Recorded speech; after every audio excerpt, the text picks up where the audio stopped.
সম্মানিত আজকের আগন্তুক সমস্ত মুসল্লিন ইকরাম, সিফতোসানা ব্যক্ত করছি সেই মহান মাবুদের দরবারে যে আল্লাহ সুবহানাহু ওয়া তাআলা আমাদেরকে আমাদের পারিবারিক সমস্ত কাজকর্ম ছেড়ে পৃথিবীর সর্বশ্রেষ্ঠতম ঘর, সর্বশ্রেষ্ঠতম জায়গা আল্লাহর ঘর মসজিদে আসার তৌফিক এনায়েত করেছেন। আমরা জবান ছেড়ে দিয়ে সবাই বলছি আলহামদুলিল্লাহ। নবীর প্রতি দরুদ ও সালাম শান্তির ধারা বর্ষিত হোক। আমরা সকলেই বলি সাল্লাল্লাহু আলাইহি ওয়াসাল্লাম। সম্মানিত মসজিদের মুসল্লিন ইকরাম, আজকে পবিত্র জুমার দিন আমরা রাসূলুল্লাহ সাল্লাল্লাহু আলাইহি ওয়াসাল্লামের একটা বিখ্যাত হাদিস সামনে রেখে কথা বলার চেষ্টা করব, যেখানে আল্লাহ রাব্বুল আলামিন এবং হযরতে মূসা আলাইহিস সালাতু ওয়াস সালামের কথোপকথনকে সামনে রেখে যখন হযরতে মূসা আলাইহিস সালাতু ওয়াস সালাম আল্লাহর পয়গম্বর আল্লাহ সুবহানাহু ওয়া তাআলার কাছে 6টি প্রশ্ন করেছিলেন, যার জন্য আমরা বিভিন্ন কোরআনের আয়াত এবং নবীর করিম সাল্লাল্লাহু আলাইহি সাল্লামের বিভিন্ন হাদিসের ভাষ্য মতে আমরা জেনে থাকি মুহাম্মদ সাল্লাল্লাহু আলাইহি ওয়াসাল্লামকে যেভাবে হাবিবুল্লাহ বলা হয়, ইব্রাহিম আলাইহিস সালাতু ওয়াস সালামকে খলিলুল্লাহ বলা হয়, আল্লাহর পয়গম্বর মূসা আলাইহিস সালাতু ওয়াস সালামকে কালিমুল্লাহ বলা হতো। এই জন্য কালিমুল্লাহ বলা হতো কারণ তিনি ডাইরেক্টলি আল্লাহ তাআলার সাথে কথোপকথন করেছেন, মাঝে মাঝেই তিনি কথা বলতেন। আল্লাহর পয়গম্বর মূসা আলাইহিস সালাতু ওয়াস সালাম আল্লাহ তাআলার সাথে কথোপকথনের সময় আল্লাহ রাব্বুল আলামিনের কাছে 6টি প্রশ্ন তিনি করেছিলেন। যেই 6টির প্রশ্নের জবাব মূসা আলাইহিস সালাতু ওয়াস সালামকে আল্লাহ তাআলা ডাইরেক্টলি দিয়েছিলেন। কোন কোন প্রশ্ন, 6টি প্রশ্ন, কি কি প্রশ্ন তিনি করেছিলেন এবং তার জবাব আল্লাহ তাআলা কি দিয়েছিলেন, সেই 6 প্রশ্নের প্রশ্ন উত্তর নিয়েই আজকের এই হাদিস, যেখানে আল্লাহ সুবহানাহু ওয়া তাআলার হাবিব মুহাম্মদুর রাসূলুল্লাহ সাল্লাল্লাহু আলাইহি ওয়াসাল্লাম একই হাদিসের মধ্যে পয়গম্বর মূসার 6টি প্রশ্ন এবং আল্লাহ তাআলার পক্ষ থেকে 6টি উত্তর এখানে এনে দিয়েছেন। দেখেন, রাসূল করিম সাল্লাল্লাহু আলাইহি ওয়াসাল্লামের কাছে আবু হুরায়রা রাদিয়াল্লাহু তাআলা আনহু থেকে হাদিসটি বর্ণিত হয়েছে। আবু হুরায়রা রাদিয়াল্লাহু তাআলা আনহু রাসূল করিম সাল্লাল্লাহু আলাইহি ওয়াসাল্লামের কাছ থেকে বর্ণনা করেছেন, যেই হাদিসটি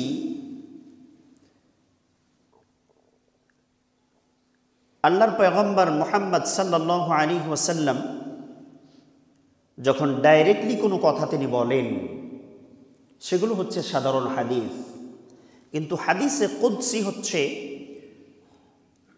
বক্তব্য আল্লাহর, ভাষা হবে মুহাম্মদ সাল্লাল্লাহু আলাইহি ওয়াসাল্লামের। অর্থাৎ আল্লাহ রাব্বুল আলামিন যেগুলো ডাইরেক্ট ওহীর মাধ্যমে পয়গম্বরদের প্রতি নাজিল করেছেন সেটা হচ্ছে আল কোরআনুল কারীম। বক্তব্য আল্লাহর, ভাষাও আল্লাহর, শুধু মাধ্যম হচ্ছে জিবরাইল আলাইহিস সালাতু ওয়াস সালাম।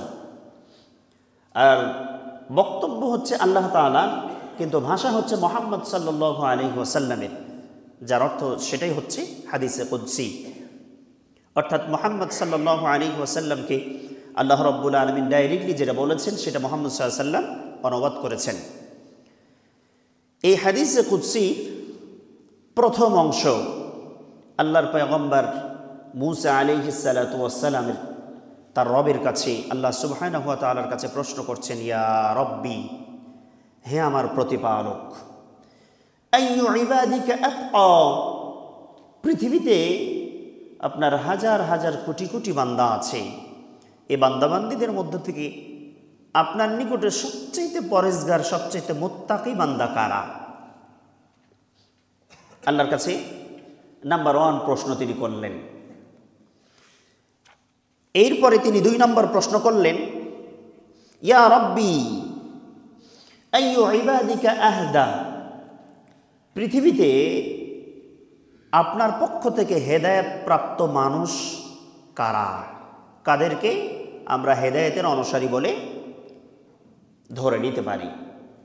মুসা আলাইহিস সালাতু ওয়াস সালাম রবের কাছে 3 নম্বর প্রশ্ন করলেন, ইয়া রব্বি ফাআইয়ু ইবাদিকা আহকাম। আপনার পক্ষ থেকে আসা কোরআনুল কারীমের অনুসরণকারী, আপনার সমস্ত আদেশ নিষেধ ফলোকারী, আপনাকে অনুসরণকারী বান্দা হবে কারা? মুসা আলাইহিস সালাতু ওয়াস সালাম 4 নম্বরে রবের কাছে প্রশ্ন করলেন, ইয়া রব্বি ফাআইয়ু ইবাদিকা আ'লাম। রব, আপনার কাছে আমি জানতে চাই পৃথিবীতে সবচেয়ে শিক্ষিত, সবচেয়ে জ্ঞানী পার্সন কে? কারা সবচেয়ে বেশি জ্ঞানী? কাদেরকে আমরা জ্ঞানী বলে জানব? আল্লাহ রাব্বুল আলামিনের কাছে পয়গম্বর মুসা আলাইহিস সালাতু ওয়াস সালাম 5 নম্বর প্রশ্ন করলেন, ইয়া রব্বি ফাআইয়ু ইবাদিকা আ'আজ্জু। পৃথিবীতে আপনার অনেক বান্দাবান্দি আছে, এদেরকে বিভিন্নভাবে সম্মানিত করা হয়েছে, তবে সবচাইতে সম্মানিত বান্দা কারা? কাদেরকে আপনি সবচাইতে সম্মানিত বলে কিয়ামতের দিন ডাকবেন? সব শেষ 6 নম্বর প্রশ্ন মুসা আলাইহিস সালাতু ওয়াস সালাম তার রবের কাছে পড়লেন, ফাআইয়ু ইবাদিকা আগনা। ও আমার রব, পৃথিবীতে বান্দাবান্দিদেরকে লক্ষ লক্ষ কোটি কোটি টাকার সম্পদশালী আপনি বানিয়েছেন, কাউকে গরিব বানিয়েছেন, কাউকে ধনী বানিয়েছেন, কিন্তু আমি জানতে চাই আপনার নিকটে সবচেয়ে ধনী ব্যক্তি কারা? এই 6টি প্রশ্ন আল্লাহর পয়গম্বর মুসা আলাইহিস সালাতু ওয়াস সালাম আল্লাহ তাআলার কাছে ডাইরেক্টলি করলেন। এবার দেখেন, প্রথম প্রশ্ন তিনি করেছিলেন, ইয়া রব্বি, হে আমার রব, আইয়ু ইবাদিকা আতকা, সবচাইতে ভীত সন্ত্রস্ত, মুত্তাকি, পরেজগার, তাকওয়াশীল বান্দা কারা আপনার দরবারে? রব্বুল আলামিন জবাব দিলেন, ক্বালা আল্লাহু তাআলা আল্লাযী ইয়াযকুরুল্লাহা ওয়া লা ইয়ানসা। হে মুসা, জেনে রাখো, তোমার প্রথম প্রশ্নের জবাব হলো, আমার কাছে সবচেয়ে মুত্তাকি বান্দা হচ্ছে তারা লা ইয়াযকুরুল্লাহ, যেই সমস্ত বান্দারা ইয়াযকুরুল্লাহ ওয়া লা ইয়ানসা, সার্বক্ষণিকভাবে আমি আল্লাহ তাআলার জিকিরে, আমি আল্লাহ তাআলার স্মরণে তাদের জিহ্বাটা নড়চড় করতে থাকে। অর্থাৎ তাদের কলব, তাদের হৃদয়, তাদের জিহ্বা সবসময় আমি আল্লাহর জিকিরে ব্যতিব্যস্ত থাকে। এরাই হচ্ছে আমি আল্লাহ তাআলার কাছে সবচাইতে মুত্তাকি। তাহলে পৃথিবীর মাঝ থেকে সবচাইতে পরেজগার এবং মুত্তাকি বান্দা হলো যাদের হৃদয়, যাদের জিহ্বা সবচাইতে আল্লাহ তাআলার জিকিরে বেশি ব্যস্ত থাকে। জিকির মানে কোরআন তেলাওয়াত, জিকির মানে সালাত আদায় করা, জিকির মানে কোনো কাজ করবেন বিসমিল্লাহ বলে শুরু করা, জিকির মানে ভালো কাজ করবেন ডান হাত দিয়ে শুরু করা, জিকির মানে কোনো অন্যায় হচ্ছে আপনি হাত দিয়ে শক্তিশালী হলে প্রতিরোধ করা, জিকির মানে দ্বীনের দাঈদেরকে, কোরআনের ধারকবাহদেরকে, আলেমদেরকে, কোরআনের কর্মীদেরকে সব দিক থেকে আপনাকে প্রোটোকল দেওয়া, তাদেরকে সার্বিক সাহায্য সহযোগিতার হাতটা আপনাকে বাড়িয়ে দেওয়া। জিকির মানে আপনার মন মস্তিষ্ক সবসময় একনিষ্ঠতার সাথে রবের জন্য কি করতে হবে? কাজ করতে হবে। জিকির শুধু তাসবিহ টিপবেন তাই না, জিকির শুধু মসজিদে এসেই করতে হবে তাই না, জিকিরের জন্য কোনো সীমাবদ্ধ কোনো সময় নেই। তবে জিকিরের জন্য স্পেশাল কিছু সময় রয়েছে। যেমন কোরআন তেলাওয়াতের কোনো সময় নেই, আপনি দিন রাত 24 ঘন্টা কোরআনুল কারীম তেলাওয়াত করতে পারেন। আল্লাহ আল্লাহ জিকির দিন রাত 24 ঘন্টা করতে পারেন। তবে স্পেশাল কিছু জিকির আজকার রয়েছে। যেমন ফরজ নামাজের পরে প্রতি 5 ওয়াক্ত ফরজ নামাজের পরে যারা আয়াতুল কুরসি পাঠ করবেন, নবী করিম সাল্লাল্লাহু আলাইহি ওয়াসাল্লাম বলেছেন সেই বান্দার জন্য জান্নাত অবধারিত, মৃত্যুবরণ করলেই সে জান্নাতে পৌঁছে যাবে। সুবহানাল্লাহি ওয়া বিহামদিহি। নামাজের পরে যতগুলো মাসনুন জিকির আছে, মাসনুন দোয়া আছে, এগুলো হচ্ছে জিকির। নবী করিম সাল্লাল্লাহু আলাইহি ওয়াসাল্লাম বলেছেন আফজলুল ইবাদাতি তিলাওয়াতুল কুরআন, আল্লাহ তাআলার কাছে সর্বোত্তম ইবাদত হচ্ছে আল কোরআনুল কারীমের তেলাওয়াত করা। জিকির হলো আল্লাহর স্মরণ।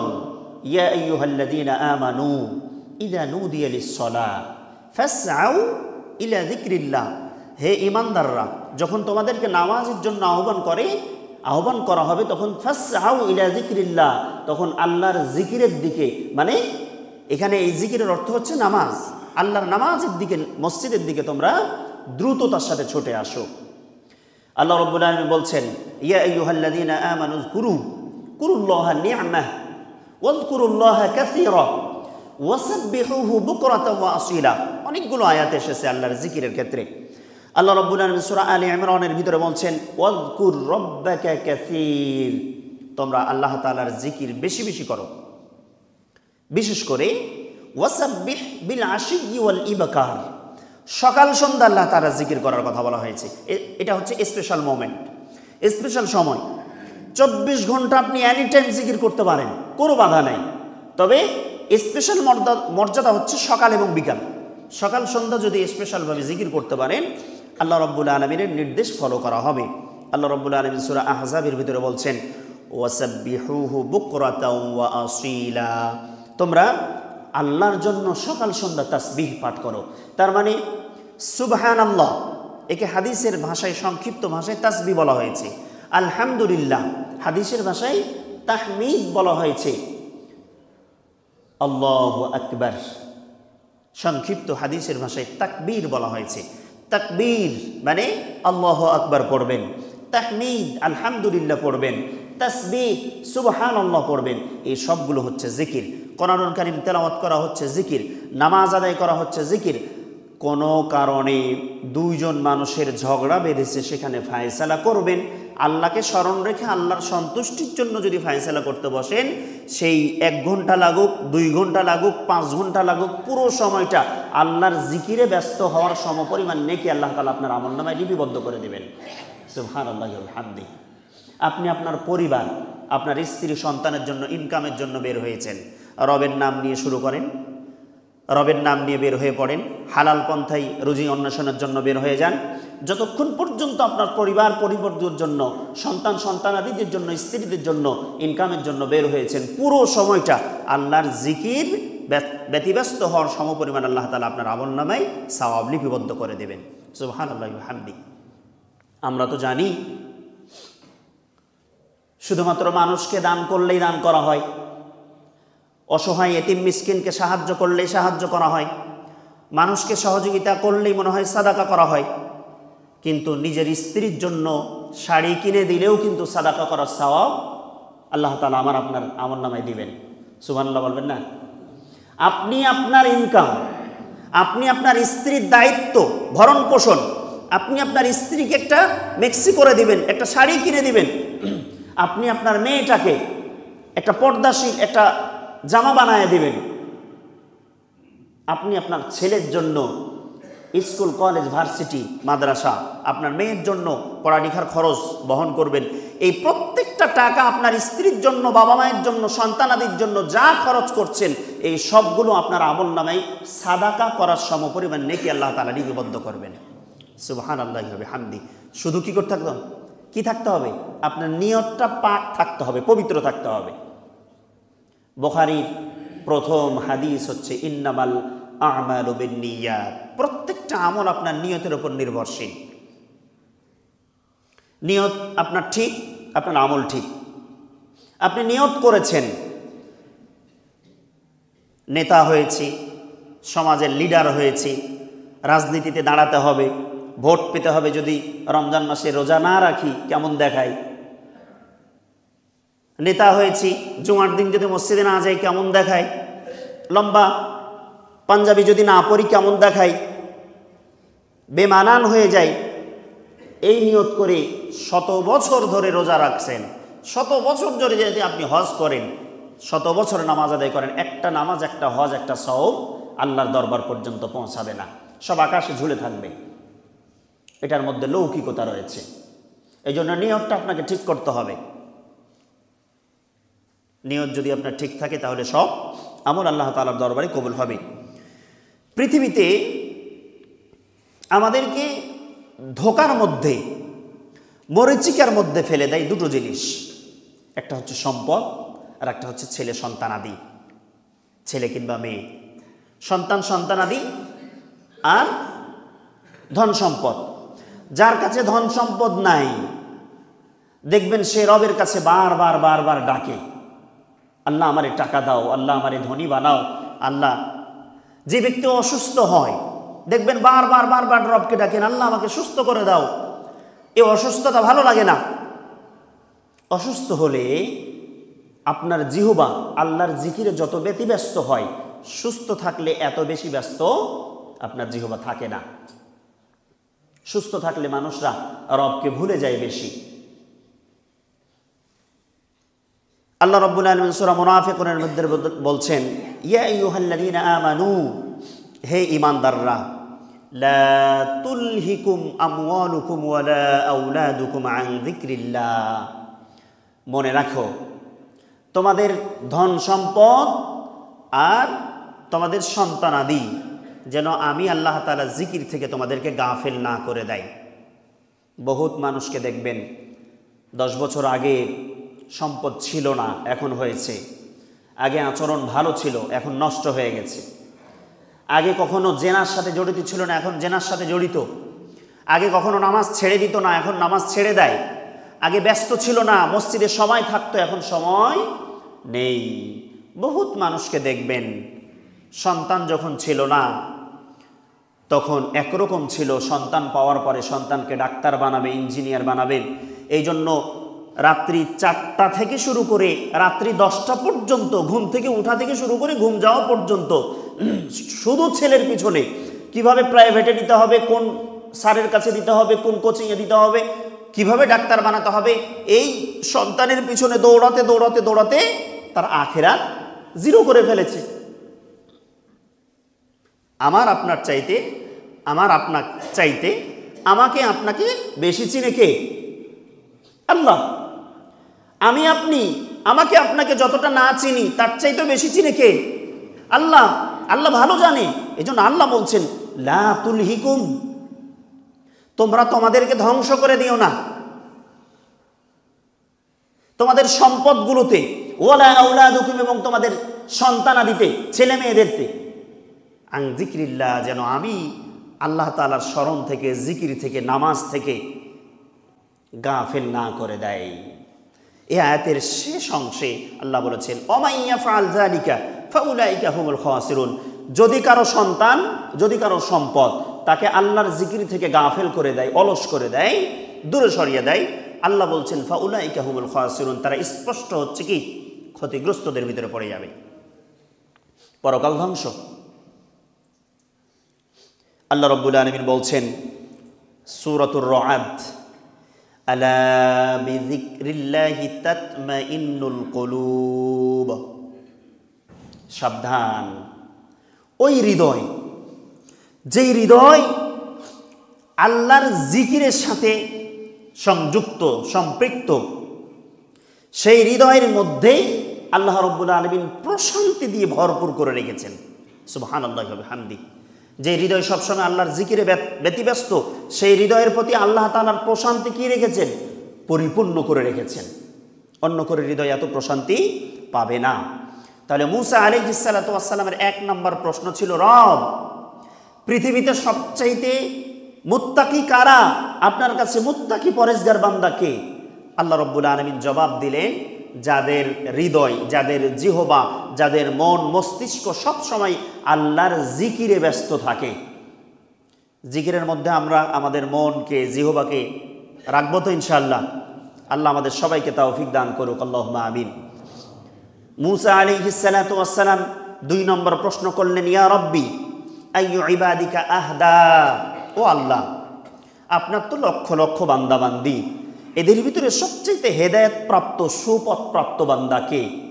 আল্লাহ রাব্বুল আলামিন বললেন, আল্লাযী ইয়াত্তাবিউল হুদা, সেই বান্দায় আমার কাছে সবচেয়ে সুপথ প্রাপ্ত হেদায়েত প্রাপ্ত, যারা ইয়াত্তাবিউল হুদা, হুদা এর অনুসরণ করে। হুদা বলতে আই আল কুরআন, যারা কোরআনের অনুসরণ করেন, কোরআন যেটা না করেছেন সেটা ছেড়ে দেয়, কোরআন যেটা হ্যাঁ করেছেন সেটা ধরে ফেলে।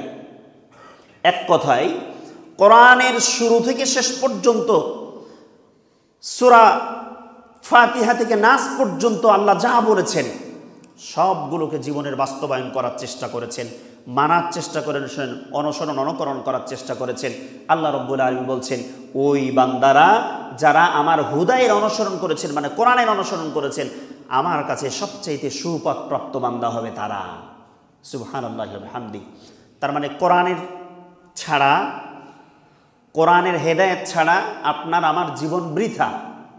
পৃথিবীতে যাই করেন না কেন আপনি, কোরআনের হেদায়েত আপনার থাকা লাগবে। আল্লাহ রাব্বুল আলামিন বলছেন সূরা বাকারার ভিতরে, ফাইম্মা ইয়াতিয়ান্নাকুম মিন্নী হুদান ফামান তাবিআ হুদা ইয়াফালা খাউফুন আলাইহিম ওয়ালা হুম ইয়াহজানুন। আল্লাহ বলছেন, ও মুমিনরা জেনে রাখো, ইয়াতিয়ান্নাকুম মিন্নী, যখন আমার পক্ষ থেকে হেদায়েতের কোনো বাণী আসবে, কোরআনের কোনো বাণী তোমাদের কাছে আদেশ কিংবা নিষেধ আসবে, ফামান তাবিআ হুদা, আর এই হেদায়েতের বাণীকে, হুদায়ের বাণীকে, কোরআনের বাণীকে আঁকড়ে ধরে ফেলবে, আল্লাহ বলছেন তাদের জন্য পুরস্কার হচ্ছে ফালা খাউফুন, কিয়ামতের দিন তাদের কোনো ভয় নেই, কোনো ডর নেই, ওয়ালা হুম ইয়াহজানুন, আর তাদের কোনো চিন্তা পেরেশানি থাকবে না। কিয়ামতের দিন চিন্তা পেরেশানি ডর ভয় কিচ্ছু থাকবে না তাদের, যারা কোরআন থেকে হেদায়েত নিয়েছেন, কোরআন যা বলেছেন সেটা ধরেছেন। ফাইম্মা ইয়াতিয়ান্নাকুম মিন্নী, আল্লাহ বলছেন আমার পক্ষ থেকে যা এসেছে, ফামান তাবিআ হুদা, সেটা সে ধারণ করেছেন। আল্লাহ বলছেন লা খাউফুন আলাইহিম ওয়ালা হুম ইয়াহজানুন, তাদের কোনো ভয়ও থাকবে না, তাদের কোনো ভয় ডর, কোনো পেরেশানি থাকবে না, চিন্তা থাকবে না। সুবহানাল্লাহি ওয়া বিহামদিহি। আমরা তো অনেকটা দূরে সরে আছি। আল্লাহ রাব্বুল আলামিন সূরা আনকাবুতের উপর বলছেন, ওয়াল্লাযীনা জাহাদু ফিনা লানাহদিয়ান্নাহুম সুবুলানা। সুবহানাল্লাহি ওয়া বিহামদিহি। আল্লাহ তাআলা বলছেন, যারা প্রাণপণে চেষ্টা করবে আমার পথ অনুসরণ করে চলার, আমার পথটাকে আঁকড়ে ধরে রেখে চলার, প্রাণপণ চেষ্টা করবে, হয়তোবা মাঝে মাঝে পা পিছলে যাবে। হেদায়েতের পথে চলতে গেলে, সঠিক পথে চলতে গেলে মাঝে মাঝে পা কি করবে? পিছলে যাবে। শয়তানি মাঝে মাঝে অসহসা দিয়ে ফেলবে, ধোঁকা দিয়ে ফেলবে। আল্লাহ বলছেন প্রাণপণে যারা চেষ্টা করবেন, ফিনা লানাহদিয়ান্নাহুম সুবুলানা, আল্লাহ তাআলা বলছেন সাবিল হচ্ছে পথ। সাবিল অর্থ কি? পথ, একটা পথ। আমাদের মসজিদ থেকে বের হওয়ার 1 2 3 4 5 5টা পথ আছে, যার একটাকে বলা হয় সাবিল। সাবিলের বহু বচন হচ্ছে সুবুল। আল্লাহ বলছেন কেউ যদি প্রাণপণে চেষ্টা করে, আমি আল্লাহ তাআলা তার সামনে একটা না বহুত রাস্তা প্রস্তুত করে দেব। সুবহানাল্লাহি ওয়া বিহামদিহি। আপনি ঠেকে যাবেন এক জায়গায়, দেখবেন আরেক দিক থেকে আল্লাহ তাআলা আপনাকে সাহায্য পাঠাচ্ছে। আপনি আরেক জায়গায় ঠেকে যাবেন, দেখবেন 4 নম্বর দিক দিয়ে আপনার আরেকটা পথ আল্লাহ তাআলা সুগম করে দিয়েছেন, সুপথ আপনার জন্য উন্মুক্ত করে ফেলেছেন। এই জন্য আপনাকে প্রাণপণ চেষ্টা করতে হবে আল্লাহর পথ থেকে আসা, আল্লাহ তাআলার কাছ থেকে আসা হেদায়েতের সমস্ত বাণীগুলো ধরে রাখতে, সংরক্ষণ করার চেষ্টা করতে হবে। এরপরে দেখেন মূসা আলাইহিস সালাতু ওয়াস সালাম আল্লাহ রাব্বুল আলামিনের কাছে 3 নম্বর প্রশ্ন করলেন, ও রব, ইয়া রব্বি ফাআইয়ু ইবাদিকা আহকাম, কোন বান্দারা আপনার হুকুমের সবচেয়ে বেশি অনুসারী, কাদেরকে কিয়ামতের দিন এই সাক্ষ্য দেওয়া হবে কাদের পক্ষে যে এরা ছিল কিয়ামত পৃথিবীতে আপনার হুকুমের অনুসারী সবচেয়ে বেশি। আমরা তো সবাই আল্লাহর হুকুমের অনুসারী না। যতই আপনি বলেন যে আমি হুকুমের অনুসারী, আমি হুকুমের অনুসারী, আমি হুকুমের অনুসারী, 1000 বার বললেও প্রমাণ পাবে না, কারণ আমি আপনি আল্লাহর অনেক হুকুমকে অমান্য করে দুনিয়ায় চলাফেরা করছি। আল্লাহ তাআলার সবচেয়ে বড় হুকুম, আপনি যেদিন কালিমা পড়ে মুসলমান হয়েছেন, যেই দিন থেকে কালিমা পড়ে মুসলমান হয়েছেন, আপনার জ্ঞান হয়েছে 10 কিংবা 12 বছর বয়সে, ঠিক সেই দিন থেকে আপনার উপরে 5 ওয়াক্ত নামাজ ফরজ হয়েছে। আল্লাহর ফরজ বিধানকে আপনি লঙ্ঘন করছেন। আপনার ছেলেটা, আপনার মেয়েটা যেই দিন থেকে বালক বালিকা হয়েছে, সাবালক সাবালিকা হয়েছে, সেই দিন থেকে আপনার মেয়েটার উপর, আপনার ছেলেটার উপর পর্দা ফরজ হয়েছে। আপনি ফরজ পর্দার বিধানকে লঙ্ঘন করছেন। আজকে মানুষ পর্দাই তো বুঝে না। মানুষ মনে করে আমার বাড়িতে আমার বোনের ছেলে মেয়েরা অবাধভাবে আসবে যাবে, তার সাথে আবার আমার মেয়েটার পর্দা কি? আমার বোনের ছেলে আসবে আমার বাড়িতে, আমার ভাইয়ের ছেলেরা আসবে আমার বাড়িতে, আমার মেয়ের সাথে তাদের পর্দা কি? আপনাকে মনে রাখতে হবে, যেই সমস্ত ছেলেগুলোর সাথে আপনার মেয়েটার বিবাহ দেওয়া হারাম, তাদেরকে বাদ দিয়ে পৃথিবীর সমস্ত পুরুষের সামনে আপনার মেয়েটাকে উন্মুক্ত করা হারাম। সমস্ত পুরুষের সাথে আপনার ভাইয়ের ছেলে, আপনার মেয়ের জন্য পর্দা করা ফরজ। হ্যাঁ, আপনার বোনের ছেলে, আপনার ভাইয়ের ছেলে আসবে আপনার বাড়িতে, তবে আপনার বাড়িতে এসে আপনার মেয়ের সাথে অবাধ মেলামেশা চলবে না, অবাধ কথাবার্তা চলবে না, বেপর্দাহীন চলাফেরা চলবে না। আমরা অনেক সময় মনে করি নিজেরাই তো চাচাতো ভাই বোন, খালাতো ভাই বোন, ফুফাতো ভাই বোন, এগুলোর ভিতরে আবার পর্দা কি? বাইরে বের হলে সুন্দর হাত পা মোজা, ভিতরে মামাতো ফুফাতো খালাতো ভাইয়ের সাথে, বোনদের সাথে কোনো পর্দা নেই, অবাধ চলাফেরা। পর্দা এতটা সহজ নয়, পর্দা এত সহজ না। আপনি যদি সঠিক আকারে পর্দা করতে যান, আপনি সঠিক করে পর্দা করতে যান, আপনাকে অনেক কিছু মেনটেন করতে হবে, অনেক কিছু। আর মাশাআল্লাহ, আমার আপনার সমাজে যদি তরকারিওয়ালার ভ্যান আসে, তাহলে তো প্রত্যেকটা প্রবাসীদের স্ত্রীরা প্রত্যেকটা ভ্যানওয়ালাদের সাথে সবচেয়ে বেশি ভালো সম্পর্ক এদের। আপনারা রাগ করবেন হয়তোবা যে হুজুর খারাপ করে বলতেছেন, আমি খুব সচেতনতার জন্য বলতেছি না। কারণ স্বামীরা প্রবাস, মেয়ে হিসেবে আপনাকে বাজার করতে হচ্ছে। বাজার করার জন্য প্রত্যেকটা ভ্যান যখনই আসবে আপনাকে বের হতে হবে বেপর্দাভাবে আপনাকে বের হতে হবে। কে বলেছে? আপনি পর্দাসীন থেকেও বাড়িতে বাজার করতে পারবেন। আপনার বাড়ির কোনো ছেলে হোক, আপনার প্রতিবেশী কোনো ছেলেকে দিয়ে হোক, কাউকে দিয়ে আপনি বললেই কিন্তু আপনার বাজার হবে। আপনি যদি মন চায় যে আমি পর্দায় থাকবো, আল্লাহ আপনার জন্য অনেক পথ বের করে দিবেন। আপনার যদি মন চায় যে আপনি হারামভাবে ইনকাম করবেন, আল্লাহ আপনার জন্য অনেক পন্থা বের করে দেবেন, অনেক। গতকালকে এক আল্লাহর বান্দা আমার সাথে, গত পরশুদিন, কালকে না, পরশুদিন এক আল্লাহর বান্দা আমার সাথে গল্প করতেছেন। আমরা এই যে ধান চাউলের ব্যবসা করি, চাউলের সাথে আমরা অনেক কিছু মেডিসিন মিক্স করি, একটার সাথে আর একটা মিক্স করি। হুজুর এটা জায়েজ আছে?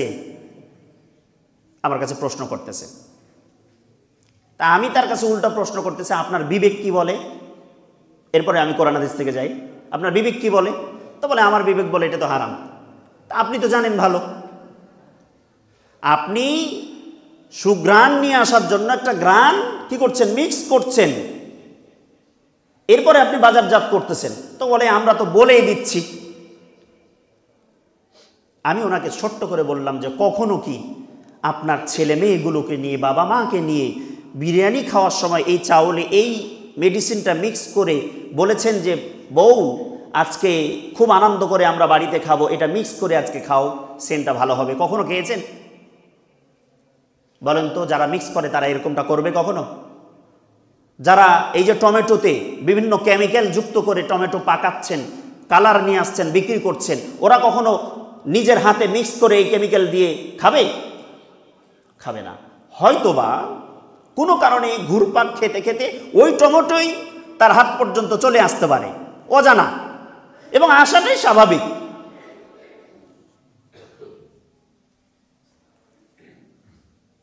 একজন দুধওয়ালা, একজন গাভীওয়ালা বাড়িতে গাভী পালন করছেন, দুধ দহন করার পরে পানি মিক্স করে বাজারজাত করতেছেন। বাজারজাত করার পরে সন্ধ্যাবেলা ওই দুধটা সারা বাজারে ছড়িয়েছেন। কারো কাছে 5 কেজি গেছে, কারো কাছে 10 কেজি গিয়েছেন। দোকানদাররা যারা খুচরাভাবে হয় দুধ দিয়ে চা করেন অথবা শুধু দুধ গরম করে সন্ধ্যাবেলায় ব্যবসা বাণিজ্য করেন, ওই লোক সকালবেলা যেই বাড়িতে পানি মিক্স করে দুধ বিক্রি করেছেন, সে আবার সন্ধ্যাবেলা ওই হোটেলে গিয়ে গরম দুধ খাওয়ার জন্য দুধ চেয়েছেন। দুধ যখন তার সামনে এসে পড়েছেন, দুধ খেয়েছেন, স্বাদ নাই। জিজ্ঞেস করে, বেটা পানি মিক্স করেছো? কয় আমি তো পানি মিক্স করি নাই। কেন তুমি 100% মিক্স করেছো? গ্যারেন্টি? তো কই না, গ্যারেন্টি নাই, পানি নাই। কার কাছ থেকে নিয়েছো? অমুকের কাছ থেকে নিয়েছি। ওর কাছে খোঁজ নাই। তুমি কার কাছ থেকে নিয়েছো? আমি আরেকজনের কাছ থেকে নিয়েছি। 3 নম্বর হাত, তুমি কার কাছ থেকে নিয়েছো? 4 নম্বর হাতে গিয়ে দেখে যে সকালে যেই দুধ আমি বিক্রি করেছি সেটাই আমি খাচ্ছি।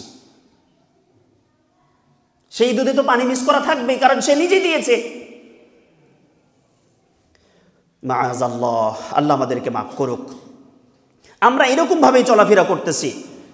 এই জন্য দেখেন আল্লাহ রাব্বুল আলামিনের কাছে প্রশ্ন করছেন মূসা আলাইহিস সালাতু ওয়াস সালাম। আমি সাইডের কথা টানতে গেলে আসলে শেষ হবে না, আমি শেষ করার চেষ্টা করব আজকে ইনশাআল্লাহ। ফাআইয়ু ইবাদিকা আহকাম, আপনার হুকুমের গোলাম, আপনার হুকুমের অনুসারী সবচেয়ে বান্দাবান্দি কারা? আল্লাহ রাব্বুল আলামিন মূসা আলাইহিস সালাতু ওয়াস সালামের প্রশ্নের জবাবে তিনি বলতেছেন, উত্তর দিচ্ছেন, আল্লাযী ইয়াহকুমু লিন-নাস কামা ইয়াহকুমু লিনাফসিহি। মূসা আলাইহিস সালাতু ওয়াস সালামকে আল্লাহ তাআলা বললেন, ও মূসা, মানুষ যেটা বলে, পৃথিবীর মানুষ যেটা বলে সে নিজে পালন করার চেষ্টা করে, প্রাণপণে পালন করার, আমল করার চেষ্টা করে। সেই মানুষরা আমি আল্লাহ তাআলা সবচেয়ে হুকুমের অনুসারী বেশি। সুবহানাল্লাহি ওয়া বিহামদিহি। কোরআনুল কারীমের ভিতরে সূরা সফ আল্লাহ তাআলা বলেছেন, ইয়া আইয়ুহাল্লাযীনা আমানু, হে ঈমানদাররা, লিমা তাকুলুনা মা লা তাফআলুন, তোমরা সেই কথা কেন বলো যা তোমরা নিজেরাই পালন করো না? সেই কথা কেন বলো যা নিজেরাই পালন করো না? এই আয়াত দিয়ে আপনি আবার নতুন করে ফতোয়া জারি করেন না যে যারা নামাজ পড়ে না তারা অন্যকে নামাজের কথা বলতে পারবে না।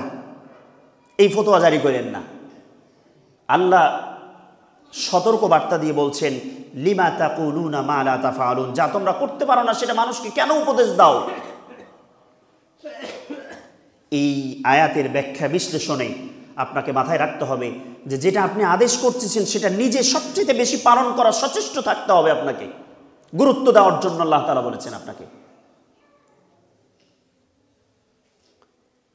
কাবুরা মাকতান ইনদাল্লাহ আন তাকুলু মা লা তাফআলুন।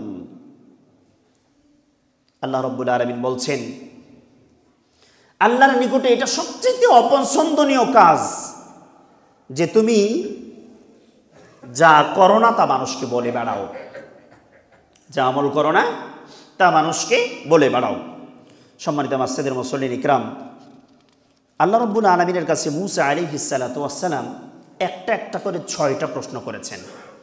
6 প্রশ্নের 4 নম্বর প্রশ্ন ছিল, মূসা কালিমুল্লাহ বলছেন, আইয়ু ইবাদিকা আ'লাম, ও রব, পৃথিবীতে সবচেয়ে জ্ঞানী ব্যক্তি কে আমি জানতে চাই। সবচেয়ে জ্ঞানী ব্যক্তি কে আমি জানতে চাই। মূসা আলাইহিস সালাতু ওয়াস সালাম এবং খিজির আলাইহিস সালাতু ওয়াস সালামের একটা চমৎকার ঘটনা আছে কোরআনুল কারীমে। এই আয়াতকে সামনে নিয়ে, এই হাদিসের অংশকে সামনে রেখে আমরা সেদিকে যাব না আজকে। অনেক লম্বা বিস্তারিত ঘটনা, আমরা কোনো একটা দিন আপনাদেরকে শুনিয়েছিলাম আমার মনে আছে, আবারও কোনো একটা দিন শোনার চেষ্টা করবেন ইনশাআল্লাহ, আজকে নয়। তবে এই আয়াতের যেটা বলতে চাই, এই হাদিসের অংশে আল্লাহ তাআলার কাছে প্রশ্ন করলেন মূসা কালিমুল্লাহ, ইয়া রব্বি ফাআইয়ু ইবাদিকা আ'লাম, পৃথিবীতে সবচেয়ে জ্ঞানী ব্যক্তি কে? আল্লাহ রাব্বুল আলামিন বললেন, আলিমুন লা ইয়াশবাউ মিনাল ইলমি ইয়াজমাউ ইলমান নাস ইলা ইলমিহি। আল্লাহ রাব্বুল আলামিন বললেন, পৃথিবীতে সবচেয়ে বড় জ্ঞানী আমার বান্দাদের মধ্য থেকে ওই বান্দা আলিমুন, যে বান্দা আলিম, যে বান্দা জ্ঞানী, লা ইয়াশবাউ মিনাল ইলম, জ্ঞান অন্বেষণ করে করে করে করে তার হৃদয় তৃপ্ত হয় না। মানে পড়ে, অর্জন করে, মন চাই আরো পড়ে, আরো অর্জন করে, মন চাই পড়তেই থাকে, জ্ঞান অর্জন করতেই থাকে। কখনো এরকমটা ভাবে না যে আমার লেখাপড়া শেষ। লেখাপড়ার চ্যাপ্টার কখনো শেষ হবার নয়। হ্যাঁ, সিলেবাস শেষ হবে। আমরা কামিল করেছি, কামিল শেষ হয়ে গেছে। মাস্টার্স করেছি, মাস্টার্স শেষ হয়ে গেছে। দাওরাই হাদিস করেছি, দাওরাই হাদিস শেষ হয়ে গেছে। কিন্তু লেখাপড়ার যে অধ্যায়, এটা শেষ কখনো হবে না। একটা সিলেবাস, সেটা শেষ হয়ে গেছে, কিন্তু লেখাপড়ার অধ্যায় শেষ হবে না। দেখেন, আল্লাহ রাব্বুল আলামিন বললেন লা ইয়াশবাউ মিনাল ইলম, সে সবচেয়ে বেশি জ্ঞানী, যে জ্ঞান অন্বেষণ করে করে তার হৃদয় পরিতৃপ্ত হবে না। খালি মনে হবে যে আমি ছোট, আমার জ্ঞান কম, আমার জ্ঞানের অভাব আছে, আমাকে আরো শিখতে হবে, আমাকে আরো উপার্জন করতে হবে, আমাকে আরো অর্জন করতে হবে, জ্ঞান অন্বেষণ করতে হবে, জ্ঞানের পিছনে ছুটে। ইজমাউ ইলমান নাসি ইলা ইলমিহি, আর এমন কি সে মানুষের কাছ থেকেও জ্ঞান অন্বেষণ করে। দেখবেন অনেক বড় বড় আলেম অন্যদের আলোচনা শুনেও জ্ঞান অন্বেষণ করার চেষ্টা করে, অন্যদের কাছ থেকে জ্ঞান আহরণের করার চেষ্টা করে। দেখেন, একমাত্র বিষয়, একমাত্র বস্তু হচ্ছে জ্ঞান। যেই জ্ঞান দিয়ে মানুষকে আল্লাহ তাআলা সম্মানিত করেছেন। জ্ঞান ছাড়া পৃথিবীতে কেউ সম্মানিত হবার নয়। মুহাম্মদ সাল্লাল্লাহু আলাইহি ওয়াসাল্লাম পৃথিবীবাসীর কাছে সবচেয়ে সম্মানিত হওয়ার কারণ হচ্ছে আল্লাহর ওহীর মাধ্যমে তাকে জ্ঞানী বানানো হয়েছিল। আল্লাহ রাব্বুল আলামিন প্রথম মানব আদম আলাইহিস সালাতু ওয়াস সালামকে ফেরেশতাদের দিয়ে আল্লাহ তাআলা সিজদা করাইছেন, সেটাও আল্লাহ সবকিছু শিক্ষা দেওয়ার পরে, জ্ঞানী বানানোর পর। ওয়া আল্লামা আদামাল আসমাআ কুল্লাহা, আল্লাহ রাব্বুল আলামিন সূরা বাকারার ভিতরে বলছেন যে আমি আদমকে সমস্ত কিছুর নাম শিখাইয়া দিলাম, এরপরে ফেরেশতাদেরকে এসে বলা হলো যে তোমরা আদমকে সিজদা করো।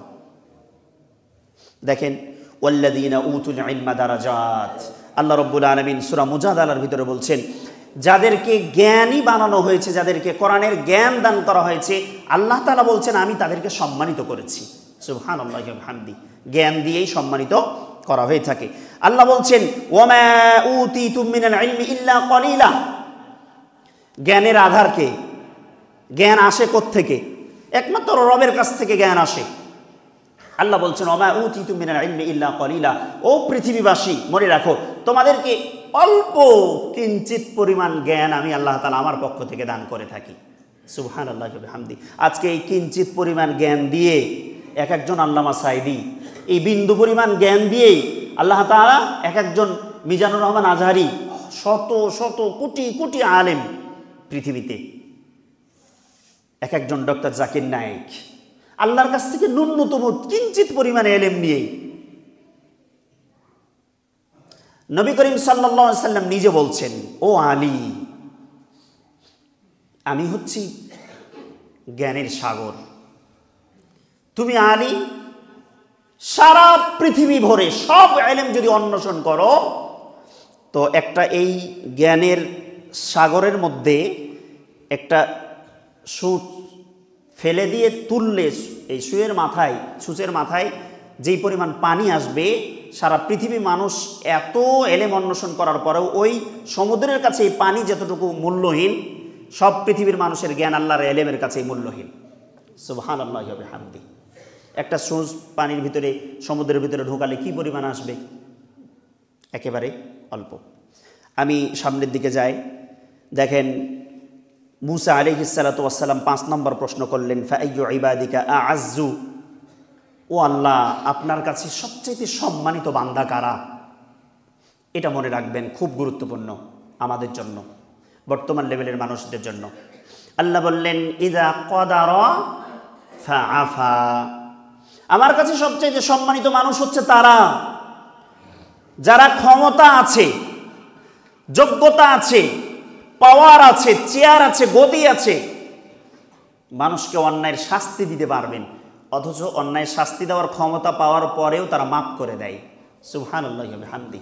আপনার প্রতিবেশী আপনার জমি মেরে দখল করে খেয়ে ফেলেছে, আপনার ক্ষমতা আছে তার উপর মামলা করতে পারবেন, আপনার ক্ষমতা আছে তাকে বিচারের আওতায় নিয়ে আসতে পারবেন, আপনার ক্ষমতা আছে তাকে বেড়িয়ে পিটে মেরে ফেলতে পারবেন, অথচ আপনি তাকে মাফ করে দিচ্ছেন।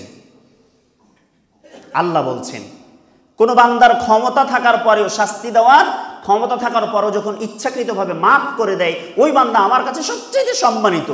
সুবহানাল্লাহি ওয়া বিহামদি। মানুষকে মাফ করার অভ্যাস গড়েন। এ ব্যাপারে অনেকগুলো আয়াত আছে। ইন্না আকরামাকুম ইনদাল্লাহি আতকাকুম, তোমাদের ভিতরে সবচেয়ে সম্মানিত তারা যাদের ভিতরে, হৃদয়ের ভিতরে আল্লাহর ভয়, তাকওয়া রয়েছে। আমি সর্বশেষে যেটা বলবো, মুসা আলাইহিস সালাতু ওয়াস সালাম প্রশ্ন করলেন, ইয়া রব্বি ফাআইয়ু ইবাদি আগনা, আপনার পৃথিবীতে সবচেয়ে ধনী ব্যক্তি কে? আল্লাহ রাব্বুল আলামিন জবাব দিলেন, আল্লাযী ইয়ারদা বিমা উতিয়া, পৃথিবীতে সবচেয়ে ধনী ব্যক্তি তারা আমি আল্লাহর পক্ষ থেকে যা দিয়েছি সেটাতে সে সন্তুষ্ট। সুবহানাল্লাহি ওয়া বিহামদি। এরকম মানুষ বান্দা পৃথিবীতে কয়জন পাবেন? সমাজে খোঁজেন। যাকে আল্লাহ 2 টাকার মালিক বানিয়েছেন সে ওতেই সন্তুষ্ট। আল্লাহ বলছেন আমি তাকে যা দিয়েছি, যদি একটা ভাঙা ঘর দিয়ে থাকি সেটাই সে সন্তুষ্ট। থাকার জায়গা নেই, তালকুড়ো করে বাস করে, কোনো স্টেশনে পড়ে থাকে, ইট মাথায় দিয়ে ঘুমাই, তাতেই সে সন্তুষ্ট। আল্লাহ বলছেন ওরাই হচ্ছে সবচেয়ে ধনী। বরঞ্চ সম্পদশালী হওয়ার পরে ধনী এটা নয়। আল্লাহ বলছেন ওয়ালাউ বাসাতাল্লাহু রিজকা লিইবাদিহি লাবাগাউ ফিল আরদ, আল্লাহ তাআলা বলছেন আমি যদি সব বান্দাদেরকে সম্পদশালী আর প্রাচুর্যময়শালী বানিয়ে দিতাম তো সব পৃথিবীতে শুধু ধ্বংস আর ধ্বংস, মানুষরা ফিতনা ফাসাদের ভিতরে জড়িয়ে পড়তো। সুবহানাল্লাহি ওয়া বিহামদি। ওয়ালাকিন ইউনাজ্জিলু বিকাদরিন মা ইয়াশা, আল্লাহ তাআলা বলছেন যে আমি যাকে যতটুকু প্রয়োজন আমি আল্লাহ তাকে ততটুকুই দিয়েছি। এখন মনে করেন আপনি যে ক টাকার মালিক, মনে করবেন, বিশ্বাস করবেন যে আপনি এটারই উপযুক্ত ছিলেন, এই জন্য আল্লাহ আপনাকে এই পরিমাণ দিয়েছেন। যদি উপযুক্ত আরও বেশি হন আল্লাহ আপনার বাড়াই দিবেন। আল্লাহ রব্বুল আলামিন যেন আমাদেরকে তৌফিক দান করেন। আল্লাহ রব্বুল আলামিনের কাছে মুসা আলাইহিস সালাতু ওয়াস সালাম যে 6টি প্রশ্ন করেছিলেন, এই 6টি প্রশ্নের আলোকে বিশেষ করে তাকওয়া, জিকির এবং এই যে যা পেয়েছেন তাতে সন্তুষ্ট থাকার, মানুষকে বেশি বেশি ক্ষমা করে দেওয়ার অভ্যাসটা আল্লাহ তাআলা যেন আমাদেরকে গড়ার তৌফিক দান করেন। আল্লাহুম্মা আমিন।